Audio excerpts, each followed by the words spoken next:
TRSD జిల్లా అధ్యక్షులకు రాష్ట్ర కార్యవర్గానికి తెలియజేయనిదేమనగా December 28వ తారీఖున మల్కాజ్గిరి నియోజకవర్గంలోని నేరేడ్మెట్ ఎస్ఎస్ ఫంక్షన్ హాల్లో మన టీఆర్ఎస్డి మీటింగ్ను నిర్వహించబోతున్నాం. కాబట్టి టీఆర్ఎస్డి జిల్లా అధ్యక్షులు, రాష్ట్ర ప్రధాన కార్యదర్శి, అనుబంధ సంఘాల అధ్యక్షులు అందరూ కూడా తెలంగాణలో ఎక్కడెక్కడైతే పార్టీ విస్తరించి ఉన్నదో ఆ పార్టీ శ్రేణులందరూ కూడా కదిలి రావాల్సిందిగా కోరుతున్నాం. ఈలోపు అంటే డిసెంబర్ 28వ తారీఖున మన పార్టీ సమావేశం ఉన్నది. కాబట్టి ఈలోపు మీ నియోజకవర్గాల్లో, మీ జిల్లాల్లో ఏ సమస్యలు అయితే ఉన్నాయో ఆ సమస్యల మీద ప్రెస్ మీట్ నిర్వహించండి, పార్టీలో చేరికలు నిర్వహించండి, స్థానిక సమస్యల మీద ధర్నా కార్యక్రమం చేయండి. మీరు మంచి నాయకులుగా గుర్తింపు పొందుతారు. మీ పనితీరునే ప్రామాణికంగా చేసుకొని మీకు 2026 జనవరిలో అన్ని జిల్లా అధ్యక్షులకు కానీ లేదా వివిధ హోదాలో ఉన్న వాళ్ళందరికీ కూడా పదవులు ఇవ్వబడతాయి. అంటే ఇప్పటి వరకు మనం వేసుకున్నదంతా కూడా అడక్ కమిటీ. దీన్ని పర్మనెంట్ కమిటీ చేయాలంటే మీ పనితీరును ప్రామాణికంగా చేసుకొని 28వ తారీఖున మీరు ఏ లిస్ట్ అయితే నాకు సబ్మిట్ చేస్తారో ఆ లిస్టు ఆధారంగా జనవరిలో మీకు నూతన పదవులు కేంద్రీకరించబడతాయి, ఇవ్వబడతాయి.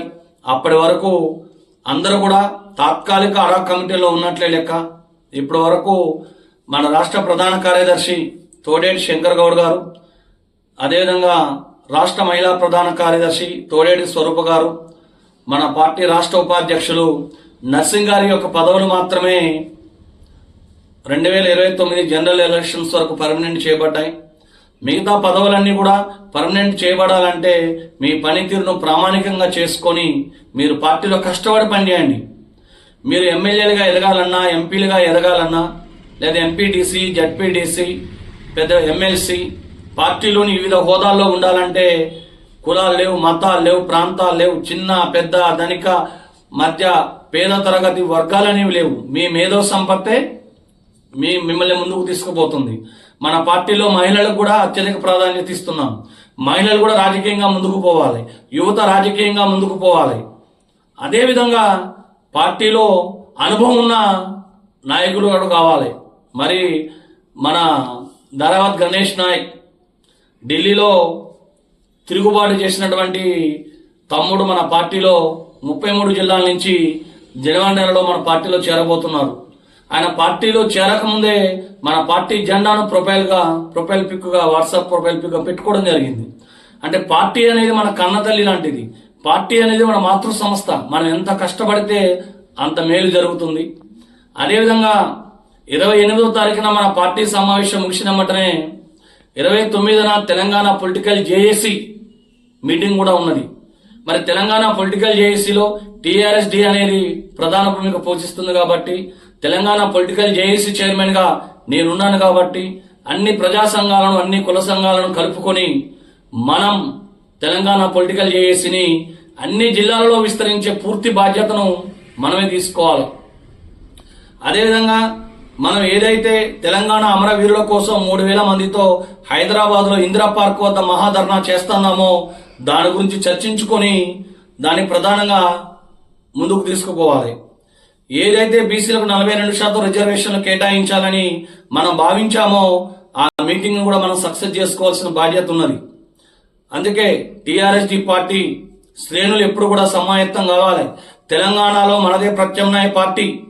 బీఆర్ఎస్ గాని, కాంగ్రెస్ గాని రానున్న ఎన్నికల్లో అవి మన దరిదాపుల్లో కూడా రావు. మన టీఆర్ఎస్డి ప్రత్యామ్నాయ పార్టీ. మీరు కష్టపడితే మన పార్టీలో ఎమ్మెల్యేలుగా ఎదుగుతారు, ఎంపీలుగా ఎదుగుతారు. మన పార్టీ అధికారంలోకి రావాలనే ప్రయత్నంతో మనం ఉన్నాం.